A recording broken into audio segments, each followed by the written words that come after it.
أشرقت نفسي بنور من فؤادي حينما رددت يا رب العباد وانتشت روحي وصار الدمع يجري يا إلهي خذ بقلبي للرشاد أشرقت نفسي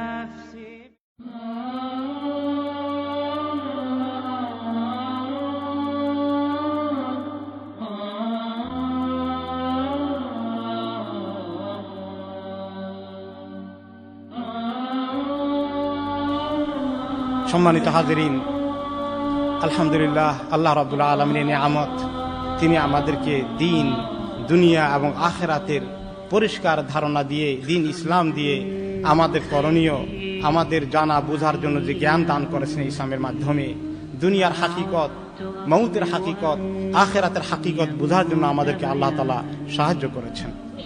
আজকে 7 জন লোকের জানাজা আমরা আদায় করব। এই বিষয়ের কারণে আমি আমার খুতবার টপিক আজকে চেঞ্জ করে ফেলেছি। আমাদেরকে মউত থেকে শিক্ষা নিতে হবে। প্রত্যেকটি মউত থেকে শিক্ষা নেওয়ার জন্য আল্লাহ এবং তার রাসূল আমাদেরকে তাকিদ দিয়েছেন। তোমাদের সামনে কারো মউত হয়ে গেলে তুমি শিক্ষা গ্রহণ করো, তোমার কি করণীয় আছে।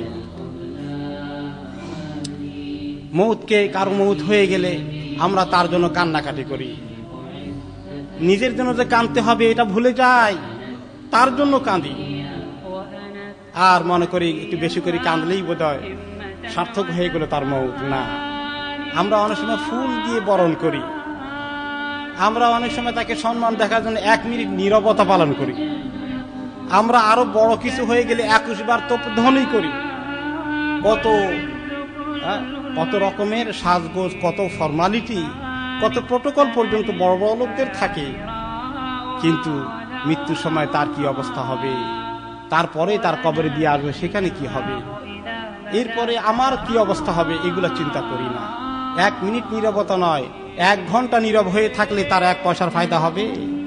21 বার তোপধ্বনি নয়, 1 লক্ষ বার তোপধ্বনি দিলে তার কোনো উপকার হবে? তার প্রশংসার কীর্তন গাইলে কি লাভ হবে? তার কাছে আল্লাহ তাআলার জন্য দোয়া করতে হবে চোখের পানি ফেলে।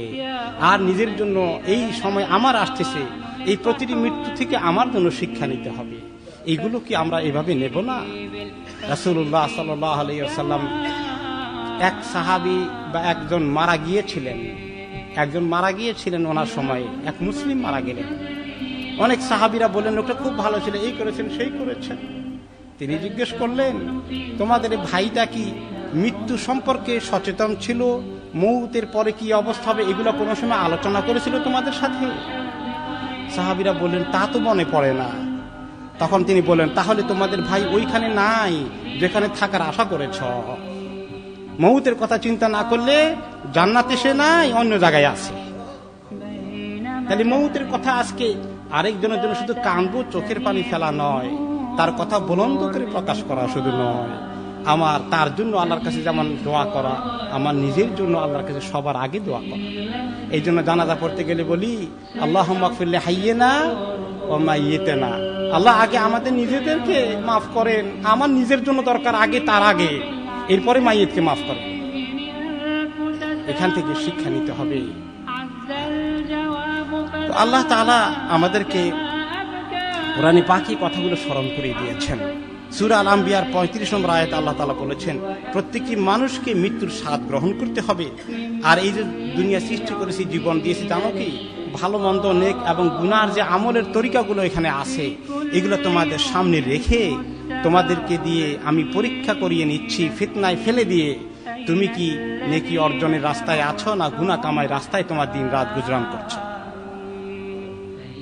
আল্লাহ তাআলা কোরআনে পাকের সূরা আল মুলকের 1ম আয়াত এবং 2য় আয়াতে বলেছেন, সে আল্লাহ মোবারক, সেই আল্লাহর পবিত্রতা, যিনি যার হাতে সমস্ত ক্ষমতা, যার হাতে কেন্দ্রীভূত আছে, সকল কিছুর উপরে তার ক্ষমতা প্রতিষ্ঠিত, যিনি মউত এবং সৃষ্টি করেছেন, মউত এবং জীবনকে সৃষ্টি করেছেন।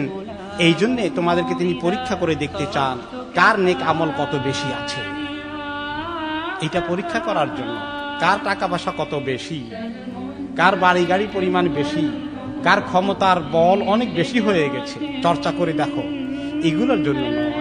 কে বেশি নেক আমল করে আমার কাছে আসছো, এগুলোর জন্য। প্রত্যেকটি মানুষকে মৃত্যুর স্বাদ গ্রহণ করতে হবে। সূরা আলে ইমরানের 185 নম্বর আয়াতে আল্লাহ তাআলা বলেন, কিয়ামতের দিন তোমাদের পুরস্কার, প্রতিদান, দেনা পাওনা শোধ করে দেওয়া হবে। যেই ব্যক্তিকে জাহান্নাম থেকে কোন রকমের টানা হিসড়া করে হলে মুক্তি দেওয়া হয়েছে, জান্নাতে প্রবেশ করিয়ে দেওয়া হয়েছে, সেই ব্যক্তি আসল কামিয়াব।